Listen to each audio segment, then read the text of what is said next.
네, 부자들인 경제신문을 읽는다. MTW 나인원 박재호 전문가와 읽어보겠습니다. 안녕하세요. 안녕하세요. 자, 첫 번째 기사 열어보겠습니다. 간밤 금융시장 정말 뜨거웠습니다. 드디어 코로나19 끝이 나는 건가라는 기대감에 크게 부풀었는데요. 화이자에서 정말 긍정적인 소식을 들려왔습니다. 코로나19 백신 중간 결과에서 그 효과가 90% 이상이다라는 소식이 들려오면서 그 의미 있는 이 결과 속에 다우지수, 미국 다우지수가 3%대 급등 보였고요. 국제유가는 8%를 넘는 폭등세를 연출했다라는 소식 전해지고 있습니다. 오늘 이 소식을, 이 훈풍을 우리 시장이 그대로 반영을 하고 있지 못하지만 정유주들은 날아올랐습니다. 그 안에서 S-오일이 굉장히 돋보이고 있고요. 어제 조선주들도 굉장히 좋았는데요. 이 조선, 정유에 대한 시각은 어떠신지요? 자, 일단 전일 화이자에서 앞서 이제 기대했던 어떤 시장의 뉴스가 나왔죠. 그래서 화이자에서 이제 블룸버그 통신에서 나왔던 기사를 놓고 봤을 때 12월 25일 크리스마스 전후로 해서 어떤 긴급 승인에 대한 어떤 신청을 할 것이고 그에 앞서서 결과 발표를 할 것이다라고 했는데 기습적으로 나왔습니다. 그러다 네. 보니까 전일 다우지수 시가 같은 경우 1,600포인트 정도로 시작을 했었습니다. 사실 제가 그동안 다우 시장을 오랜 시간 동안 봐왔지만 그 정도의 갭상승을 했었던 건 상당히 좀 이례적이었던 걸로 보여지고 그에 따라서 말씀 주신 대로 일단은 원유에 대한 어떤 상승폭이 상당히 크게 발생을 했습니다. 앞서 이제 코로나19의 확산에 따라서 이제 원유 가격 같은 경우는 역대 최저치를 한번 기록했던 적이 있었습니다. 네. 그때 당시 정말 소위 공학개미분들, ETF 쪽이라든지 이제 선물 쪽 하시는 분들은 사실 많이 힘든 시기를 좀 보냈던 걸로 기억을 하는데 지금까지 포지션을 유지했던 분들은 상당히 좋은 소식일 것 같고요. 또 한 가지는 이제 앞으로 이런 어떤 흐름이 지속될 것인가 여부 앞서 말씀드린 정유주들 역시 지속적인 관심을 가져야 되겠죠. 앞서도 말씀드렸다시피 항공주 같은 경우 어제 미국 증시에서 항공주는 사실 역대 최고치의 어떤 상승폭을 기록을 했어요. 물론 종가상 조정을 좀 보여줬었지만은 그 이유는 당연하겠죠. 아무래도 수요량이 지속적으로 증가를 할 수밖에 없다라는 것이 크게 작용을 하고 있고 앞서 계속적으로 이제 언택트라고 해가지고 계속 집안에 있건 또는 사람과의 어떤 대면 관계를 축소시켰던 부분들이 앞으로 이제 계속적으로 이제 폭발적으로 증가할 수 있다라는 부분들이 아무래도 큰 영향을 좀 미치지 않았는가 싶습니다. 네, 정유주에 대해서 앞으로 계속해서 긍정적일 것이다라는 평가 주셨는데요. 조선업도 마찬가지로 좀 보고 계시는 거죠? 조선업은 제가 이제 이 시간에 나와서 제가 말씀드린 것과 마찬가지로 우리가 조선업 업종에 대해서는 어떤 그런 변수들에 의한 주가 상승을 기대하시기보다는 네. 업종 전체의 흐름이 방향을 턴하는지 여부를 좀 체크를 해볼 필요가 있습니다. 개별적인 이슈라든지 재료에 의한 어떤 업종 상승은 당장은 좀 기대하기 좀 어렵다라는 걸 우리가 좀 감안해서 업종 흐름을 좀 보시는 게 좋겠습니다. 일단은 업황 자체가 좀 네. 살아날 수 있는가를 보자라는 네, 이야기 주셨습니다. 네. 조선업까지 좀 챙겨봤고요. 자, 이어서 두 번째 기사 열어보도록 하겠습니다. 정말 투자한 만큼 뽑아내는 셀트리온 같습니다. 어제 장 마감 후에 3분기 셀트리온 실적 나왔는데요. 3분기 최대 실적 분기 기준으로 기록을 했습니다. 우리 기존의 예상대로 이제 제약사 탑5 뛰어넘을 거다. 그 예상은 물론이고 어닝 서프라이즈를 기록을 한 건데요. 바이오시밀러가 정말 잘 나가줬고 또 위탁 생산 쪽으로도 매출이 크게 늘면서 그렇죠. 정말 좋았던 것 같습니다. 근데 우리가 워낙 잘 나올 거 알고 있었어서요. 네. 어제까지 7거래일 연속 질주하다가 오늘은 차익 실현 나와주고 있는 상황이거든요. 셀트리온에 대해서 지금 어떻게 좀 평가하고 계시는지요? 앞서 말씀해 주신 대로 일단 종합주가지수 같은 경우 지금 현재 이제 고가권에 놓여 있기 때문에 상당 네. 부분 이제 차익 실현 물량이 나올 수밖에 없다라는 거 먼저 전제로 깔고 말씀드리도록 하겠고 셀트리온 같은 경우 그 외에도 3사 합병에 대한 이슈가 아직 남아 있죠. 근데 그 부분도 역시 아직까지 구체적으로 플랜이 좀 나와 있지 않은 상황입니다. 다만 지금 셀트리온의 행보가 이제 글로벌 제약사로 발돋움하는 시기에 놓여 있고 지금 이제 CMO 쪽이 계속 좀 부각을 받고 있는데 지금 삼성 바이오로직스뿐만이 아니라 셀트리온까지 마찬가지로 위탁 생산뿐만 아니라 위탁 연구 개발까지 즉 CRO, CDO까지 함께 좀 이어나갈 가능성이 매우 크고 그로 인한다라면 저는 지금 우리나라에서 좀 유한양인가 상당히 좀 비교를 좀 많이 내고 있어요. 매출과 영업이익이 삼성바이오로직스보다 큰가 작은가 또는 유한양익을 넘어서는가. 실질적으로 우리나라 같은 경우는 전 세계 바이오 제약 의약품 생산 국가 중에 미국 다음으로 제2의 국가인데 더 나아가서 CMO 같은 경우 전 세계 1위죠. 네. 그런 어떤 파일을 계속적으로 확장해 나아가면서 글로벌 기업으로 제약사로 발돋움할 수 있는 부분들은 셀트리온도 주목을 하되 그 외에 SK바이오팜이라든지 삼성 바이오로직스 같이 묶어서 보시는 것 또한 역시 중요하다. 네. 같이 말씀드리겠습니다. SK 바이오팜 그리고 쌈바까지 계속해서 눈여겨보자라는 이야기시고 그럼 셀트리온 이미 많이 네. 올라왔잖아요. 네. 그럼 지금 좀 물리고 있는데 네. 이때 들어갈 수 있다고 평가하시는지요? 그런 부분들 지금 워낙 주변 변수는 좋습니다.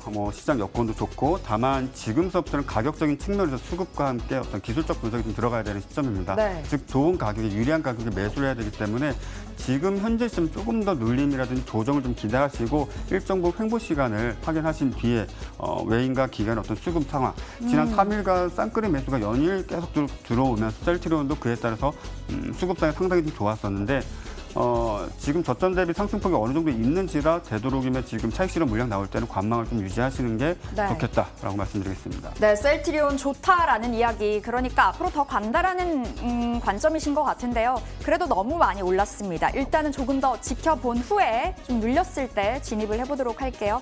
자, 세 번째 기사 열어보겠습니다. 블룸버그 통신에 따르면 미국의 로봇 제조사 이 보스턴 다이내믹스가 현대차 품에 안길 것이다. 인수되는 방안으로 논의 중이라고 소식이 전해졌습니다. 현재 1조 원 규모로 이야기가 오고 가고 있다고 하는데요. 일단 현대차는 아직 결정된 바 없다라는 이 소식을 전해왔고요. 보니까 보스턴 다이내믹스가 7년 전에 이 소프트뱅크가 구글로부터 인수를 한 업체더라고요. 네 발로 걷는 로봇, 그러니까 로봇계로 굉장히 유명한 회사던데 현대차가 왜 로봇 제조사를 인수한다 이런 이야기가 나오는 배경이 좀 뭐라고 생각하세요? 일단은 전기차죠.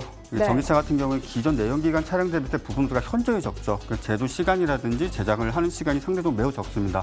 테슬라 같은 경우에 그에 앞서 그런 부분들을 효율적으로 관리하면서 생산량을 대폭 늘려가고 있는데 현대차 같은 경우에는 그런 어떤 시대적 흐름에 맞춰서 스마트 팩토리에 어떤 중점을 두고 소프트웨어적인 부분들은 이미 기존의 IT 기업들이 상당 부분 이제 개발을 어느 정도 완성도 있게 해놓은 상태인데 로봇은 말 그대로 자동화된 어떤 생산 설비를 구축하기 위한 그런 어떤 스마트 팩토리로 조금 더 확장해 나아가기 위한 어떤 그런 전투라고 좀 보시면 될 것이고 그와 함께 계열사 중에서는 일단 현대중공업도 상당히 로봇 쪽에 있어서 기술력이 상당히 대단합니다. 그와 함께 시너지 효과를 한번 기대해 볼 수 있는 영역이다. 그리고 앞으로 전기차의 생산량을 대폭 늘려가기 위한 어떤 준비 단계에 있는 과정이다라고 보시면 되겠습니다. 네, 소프트웨어 개발을 위한 한 걸음 내딛기라고 스마트 팩토리입니다. 스마트 팩토리 볼 수 있을 것 같습니다. 그러면 요즘 2차 전지 아무래도 말을 안 꺼내볼 수가 없을 것 같은데 어쨌든 우리 시장에 지금 가장 핫하게 거론되는 게 2차 전지잖아요. 네. 2차 전지에 대한 시각은 어떠신지? 2차 전지는 계속 주목을 해야 되죠. 랠리 이어진다? 당연하죠. 내년 같은 경우에는 2차 전지가 주도 섹터까지는 좀 어려울지라도 지속적인 관심을 갖고 저점을 높이는 추세 상승 흐름을 충분히 기대해 볼 수 있고 LG화학이라든지 SK이노베이션 이런 종목군들도 좋겠지만 그와 관련된 전해질이라든지 또는 알루미늄 관련 어떤 배터리 팩 이와 같은 여러 가지 섹터 부품주 쪽으로 지속적인 관심을 가지셔야 됩니다. 2차 전지 그리고 그 안에서 관련되어 있는 소부장 계속 간다라는 네. 이야기 주셨습니다. 자, 마지막 기사 열어보겠습니다. 요즘 웹툰 시장 정말 빠르게 이 파이를 키워가고 있습니다. 그래서 네이버, 카카오도 웹툰 시장 성장에 초점을 맞추고 있는데요. 그런데 이 키다리 스튜디오가 웹툰의 레진 코믹스를 인수한다라는 소식이 전해졌습니다. 앞으로 웹툰 시장 3위 자리 굳히기에 나설 것으로 보여지는데요. 키다리 스튜디오는 2017년에 봄 코믹스를 인수하면서 그때부터 웹툰 시장 진출 선언을 해서 잘 나가고 있고 목표가도 줄줄이 올라가고 있더라고요. 앞으로 더 간다라는 관점에서 지금 진입 가능할지요? 오늘 좀 강하게 올라가더라고요. 일단은 웹툰 또는 이제 웹소설이라고 이제 불리우죠. 그런 컨텐츠들이 말 그대로 이제 캐시카우죠. 상대적으로 이제 플랫폼을 만들어 놓은 상황에서 많은 이제 아티스트, 작가분들께서 그 플랫폼에 참여함으로써 결제를 유도함과 동시에 그로 인한 수익이 상당 부분 크게 발생을 하고 있는데 작게는 하루에 수억 단위에서 많게는 수십억 단위까지 매출액이 좀 발생을 하고 있습니다. 저는 이런 부분들이 사실 매우 좋은 비즈니스 플랫폼이라고 생각을 해요. 그래서 키다리 스튜디오 같은 경우에는 아직까지 레진 코믹스라는 것이 사실 지금 창업된 지가 그렇게 오래된 회사는 아닙니다. 물론 그렇지만은 킬러 컨텐츠를 상당히 많이 보유를 하고 있고 또 그것을 상당히 많은 분들이 소비를 하고 계세요. 그렇기 때문에 이번 인수권은 상당히 긍정적으로 보셔야 된다라고 일단 말씀드리겠고 앞으로도 우리가 이제 언택트가 지나고 나서 이런 어떤 웹툰이라든지 웹소설 또는 영화 다양한 이제 컨텐츠들 소비가 좀 줄어들지 않겠는가라고 이제 보시는 분들도 많으시지만은 실질적으로 이제 많은 분들이 이런 서비스가 있고 이런 식으로 소위 말하는 이제 킬링 타임이라고 하죠. 시간을 보낼 수 있다라는 어떤 그런 방법들을 이제 많이들 아셨어요. 그렇기 때문에 앞으로 일시적으로 어떤 매출액이라든지 영업이익 조절은 있겠으나 지속적인 성장은 당분간 지속될 것이다라고 말씀드리고 싶습니다. 그러니까 길게 봤을 때 앞으로 웹툰 시장은 꾸준히 올라갈 거다라는 평가. 일단 이런 부분들을 제가 한 가지 첨언을 드린다면 어제 같은 경우 이제 프랑스에서 넷플릭스가 보통 우리가 넷플릭스 같은 경우 콘텐츠를 하나하나 클릭하면 영화를 시청하시죠. 근데 우리가 일반적으로 공영방송 MTN과 마찬가지로 24시간 실시간으로 방송되는 플랫폼을 지금 개발하고 지금 베타 테스트 중에 있습니다. 네, 들었습니다. 그와 함께 지금 키다리 스튜디오도 지금 웹툰이라든지 웹소설 자체가 단지 구독을 해서 클릭을 해서 본다라는 것이 아니라 지속적으로 정기 배송, 네. 즉 구독형으로 계속적으로 전환이 되고 있기 때문에 단지 건당 결제가 아니라 월 단위 결제까지도 상당히 크게 일어날 수 있는 부분이라는 점 말씀드리고 싶습니다. 네, 뭐 구독 경제 한 축에서도 웹툰이 서 있다 이렇게 볼 수 맞습니다. 있을 것 같습니다. 긍정적인 평가 내려주셨네요. 자, 오늘 이렇게 부자들인 경제신문을 읽는다 MTNW9원 박재호 전문가와 함께했습니다. 오늘 말씀 고맙습니다. 감사합니다.